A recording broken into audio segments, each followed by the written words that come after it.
We talk about tapping the private capital money. There's a lot of money out there. The reason they're not pumping into infrastructure is because of the risks involved. How do you allay those risks and perception of risk to allow them to put their money into infrastructure? Well, first of all, Haslinda, thank you for having me back on air.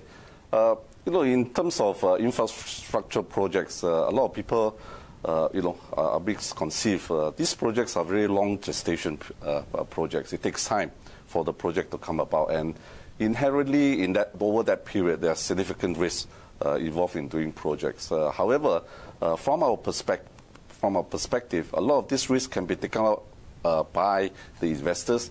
For example, yesterday we signed an agreement with CGIF to tap onto local currency, financing for greenfield infrastructure projects in the ASEAN countries.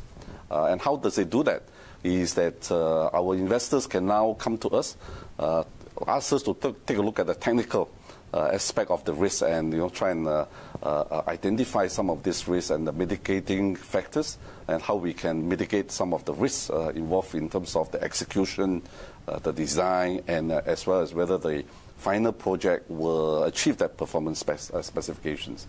And then we can come in with our partner, CGIF, who will then provide a guarantee on those bonds that's issued by our investors. And these bonds are in local currency. So we tap onto the local currency financing in that country, and that evidently will reduces the risk of forex exchange. That is inherent in most of the infrastructure. Your partnership is with a unit of the ADB. Yes. Should other multilateral banks, the likes of AIIB, the likes of World Bank, should they be doing the same? Should they have that kind of arrangement as well? Yes, what aren't they doing? Yeah, I think they should, and it really depends on the multilateral agency's mandate.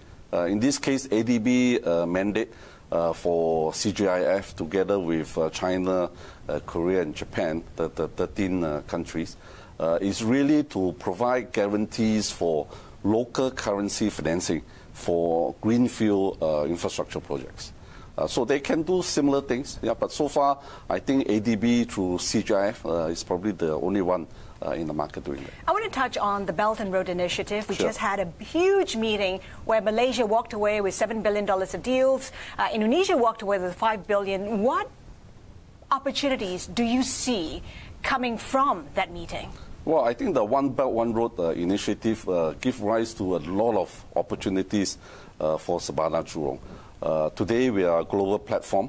We're in 40 countries, and a lot of these countries are along the Belt and Road initiative. And that's why earlier this year, we have signed an agreement with China Communication Construction to take interest in a local design institute in Beijing, where we'll be involved in some of these Belt and Road But what new projects are you anticipating? We are doing road projects in Pakistan and in Bangladesh.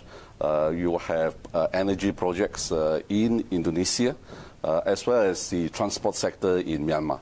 So a lot of these projects, companies like us can provide a lot of expertise towards the execution of the project. There are some concerns, and people say that the Belt and Road Initiative is to secure China's supply chain in the future. Do you share that view? What's your perspective? Well, I think like all initiative, our belief is that eventually you will benefit the country in which the projects are. Infrastructure projects are projects that can't run away. It's inside the country.